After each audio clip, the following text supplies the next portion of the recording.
안녕하세요, 여러분. 인생편지 채널에 오신 걸 진심으로 환영합니다. 오늘은 가정이달을 맞아 한 가족의 오랜 오해와 상처, 그리고 그것이 어떻게 우리 삶에 되돌아오는지를 깊이 있게 이야기해 보려 합니다. 가족이란 이유로, 혹은 너무 가까운 사이란 이유로 내가 던진 무심한 말 한마디, 내가 외면했던 작은 부탁, 그것이 시간이 흘러 내게도 똑같이 돌아왔던 경험, 혹시 있으신가요? 자녀의 문제라면 밤을 새워도 괜찮고 손발이 부르트도록 뛰어다녀도 아깝지 않지만 정작 시댁이나 남편의 일에는 무심해지게 되는 순간들. 아이들 앞에서는 언제나 슈퍼우먼이지만 시부모님 앞에서는 그저 평범한 며느리조차도 부담스러워지는 마음. 이런 모습이 당신에게도 익숙하게 느껴진다면 오늘 이 이야기는 분명 당신의 마음을 울릴 겁니다.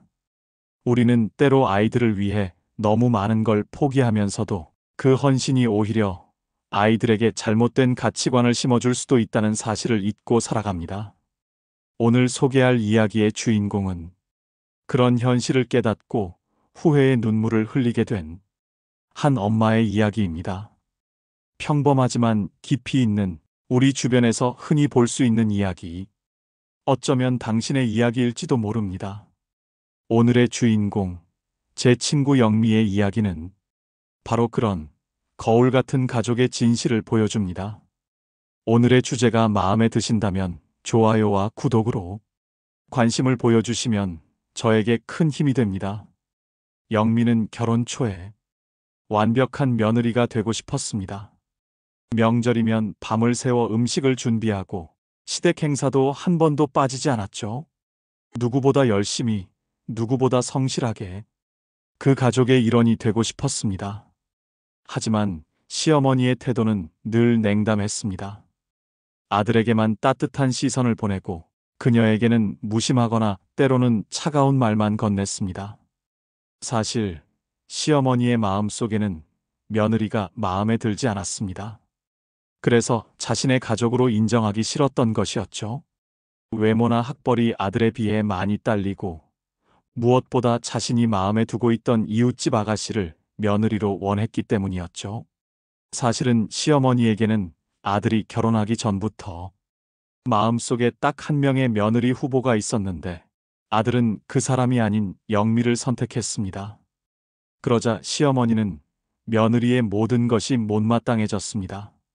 내가 원했던 며느리는 저런 사람이 아니었는데, 이런 생각은 영미를 대하는 태도에서 자연스럽게 드러났습니다.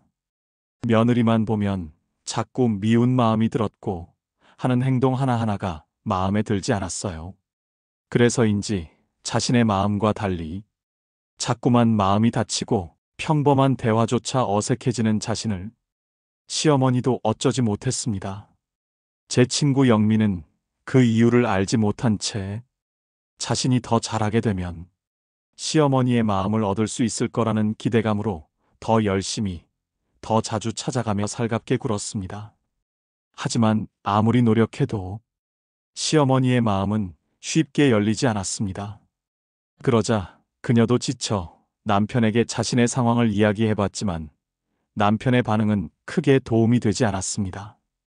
그리고 항상 똑같은 말만 반복했죠. 원래 우리 어머니가 좀 그래. 신경 쓰지 않아도 돼. 라는 말만 했습니다.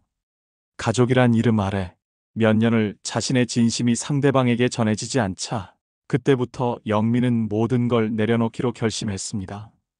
그러자 그들의 안 좋은 감정은 서로를 찾지도 않고 자주 보지도 않는 관계로 변해버렸습니다. 세월이 흘러 그녀는 두 아이의 엄마가 되었습니다. 이제는 엄마라는 이름으로 며느리 역할에서 한 발 물러설 수 있었습니다. 어머니, 영호가 심한 감기에 걸려서 못 갈 것 같아요.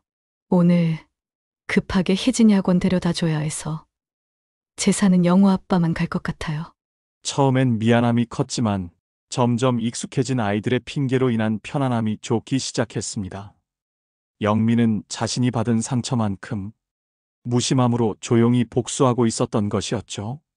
둘 사이의 전쟁 같은 신경전 속에 시어머니는 표면적으로는 멀어지려고 노력하는 며느리에게 뭐라 하진 못했지만 그 눈빛에 담긴 실망감은 어디에도 감출 수 없었습니다.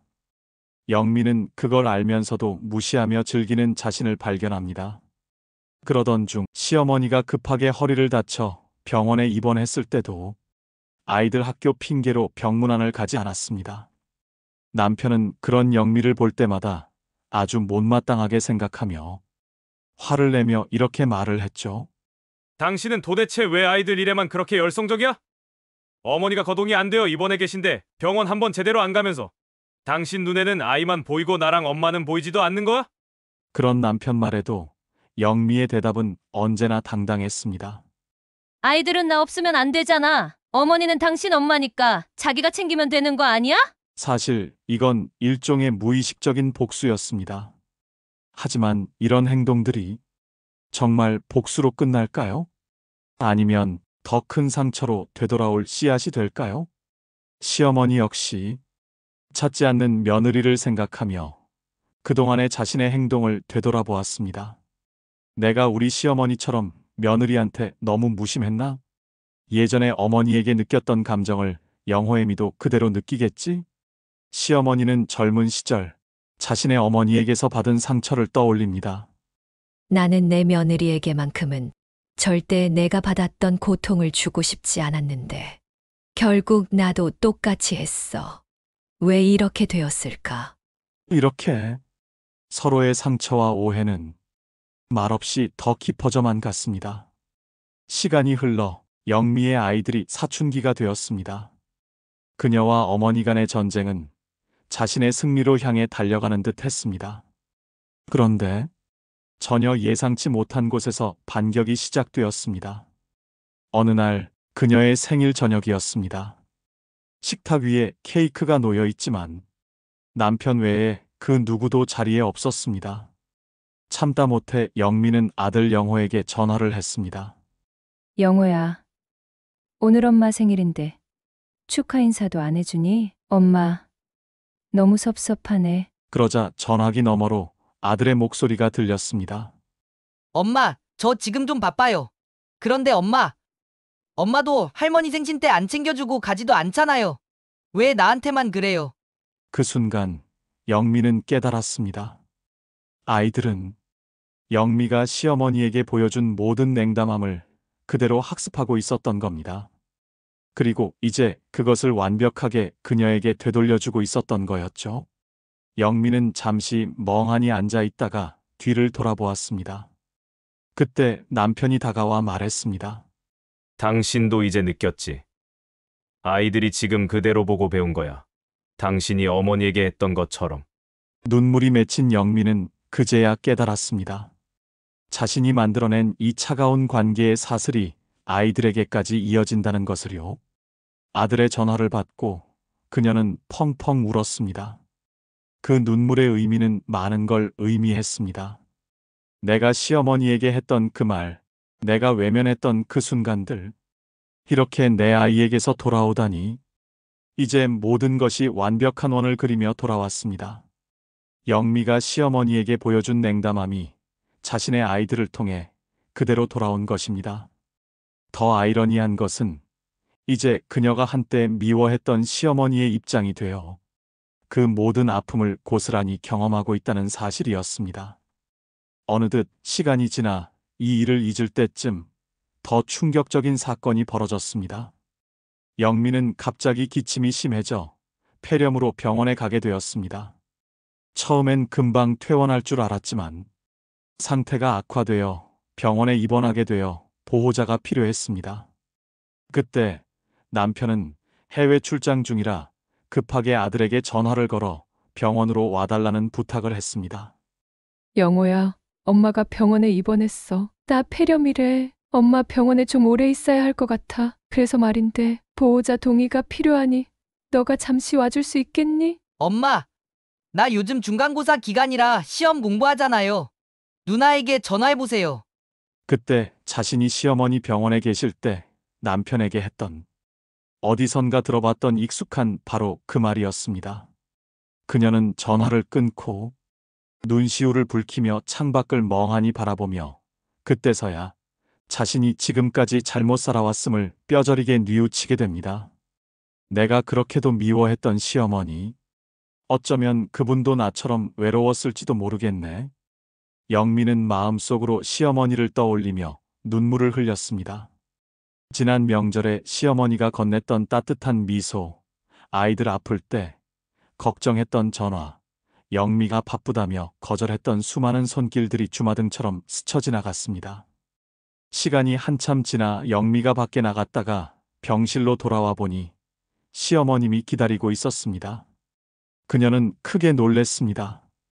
시어머니가 어떻게 알고 병원으로 오셨는지, 근처에 살지도 않는데 누구에게 연락을 받고 오신 건지 궁금했습니다.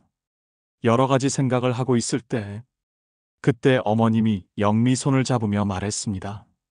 영호애미야, 시어머니의 목소리가 떨렸습니다. 내가 아프다는 소식을 듣자마자 바로 왔어. 갑자기 아범한테 연락을 받고 얼마나 놀랐는지 몰라. 영미가 어리둥절한 표정으로 보고 있자 시어머니께서는 설명했습니다. 아까 영호가 해외에서 전화했어. 내가 아프다고.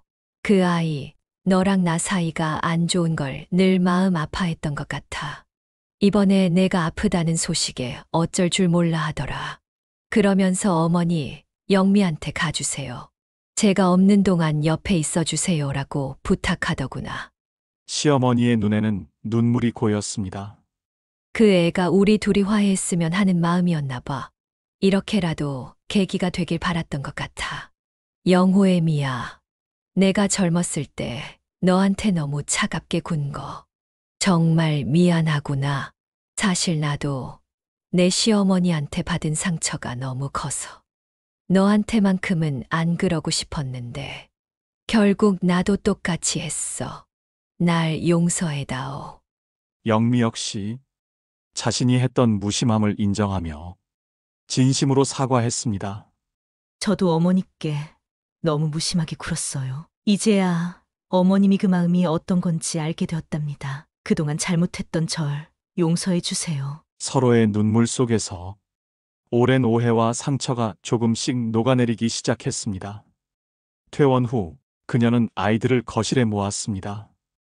엄마가 할머니께 무심했던 것, 너희에게 잘못된 모습을 보여준 것, 이제라도 바로잡고 싶다는 얘기를 했습니다. 아이들은 처음엔 어색해했지만 대학생 딸 혜진이가 먼저 다가와 엄마 손을 잡아주었습니다. 엄마, 이제라도 알았으니까 괜찮아. 하지만 엄마가 용기 내서 할머니와의 관계를 지금이라도 바로 잡아줘서 고마워. 친구 영미는 그제야 진심이 담긴 사과와 용서가 가족의 벽을 허문다는 사실을 깨달았습니다. 여기서 우리는 한 가지 중요한 사실을 마주하게 됩니다. 가족이란 내가 가장 오래, 가장 가까이 바라보는 거울과도 같습니다. 그 거울에 비친 내 모습이 때로는 사랑스럽고, 때로는 낯설고, 때로는 두렵기도 하죠. 법정 스님은 이렇게 말했습니다. 행동은 거울처럼 돌아온다. 결국 우리는 스스로 뿌린 씨앗을 거두게 된다. 가족에게 던진 무심함, 그 씨앗이 자라 언젠가 내 앞에 더 큰 외로움과 후회로 돌아올 수 있다는 사실을 우리는 자주 잊고 삽니다.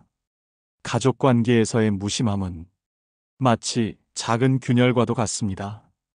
처음엔 보이지 않지만 시간이 흐를수록 그 균열은 점점 커져 결국엔 관계 전체를 무너뜨릴 수도 있습니다. 억지로 베푸는 친절, 의무감에 하는 행동, 진심 없는 말과 미소는 결국 상대에게 모두 전해집니다. 가족은 서로의 마음을 가장 예민하게 읽는 존재이기 때문입니다. 톨스토이는 상처는 상처를 낳는다. 복수는 더 큰 상처로 되돌아온다. 라고 말했습니다. 가족 안에서의 복수, 나도 당했으니 이 정도는 해도 되라는 생각, 그 마음이 결국 내가 가장 사랑하는 내 아이에게 그리고 또 다른 가족에게 고스란히 전해집니다. 내가 부모에게, 시어머니에게, 배우자에게 했던 행동이 고스란히 내 아이의 행동으로 돌아온다는 것. 이 사실을 깨달았을 때 우리는 비로소 가족이란 무엇인가 다시 생각하게 됩니다. 여러분, 혹시 지금 가족에게 하고 있는 말과 행동이 미래의 나에게 어떤 모습으로 돌아올지 진지하게 생각해 본 적이 있으신가요? 우리는 늘 남의 슬픔을 쉽게 판단하지만 정작 내가 그 입장이 될 때야 그 아픔을 진정으로 이해하게 됩니다. 마더 테레사는 가장 외로운 순간은 내가 사랑했던 사람들에게서 외면당할 때다 라고 했습니다. 가족에게 외면당하는 순간 그 외로움과 슬픔은 어떤 말로도 위로받기 어렵습니다. 사과는 관계를 회복하는 첫걸음이자 진심이 담긴 사과는 마음의 벽을 허문다고 했습니다. 가족과의 관계도 마찬가지입니다. 내가 먼저 손을 내밀고 내가 먼저 사과할 때 비로소 회복이 시작됩니다. 여러분, 사랑은 말로만 하는 것이 아니라 행동으로 보여주는 것입니다. 가족이란 내가 뿌린 씨앗이 반드시 돌아오는 거울 같은 존재입니다. 오늘 어버이날, 지금이라도 가족에게 따뜻한 말 한마디, 진심 어린 행동을 보여주세요. 이 영상을 보시는 여러분께 부탁드리고 싶습니다. 혹시 가족과의 오해, 미뤄둔 사과, 차마 꺼내지 못한 진심이 있다면 오늘만큼은 용기 내어 먼저 손을 내밀어 보세요. 가족에게 던진 무심함, 언젠가 거울처럼 내게 돌아온다는 사실을 잊지 마세요. 오늘도 인생편지와 함께 해주셔서 감사합니다. 구독과 좋아요는 여러분의 사랑입니다. 그리고 당신의 소중한 경험을 댓글로 남겨주세요.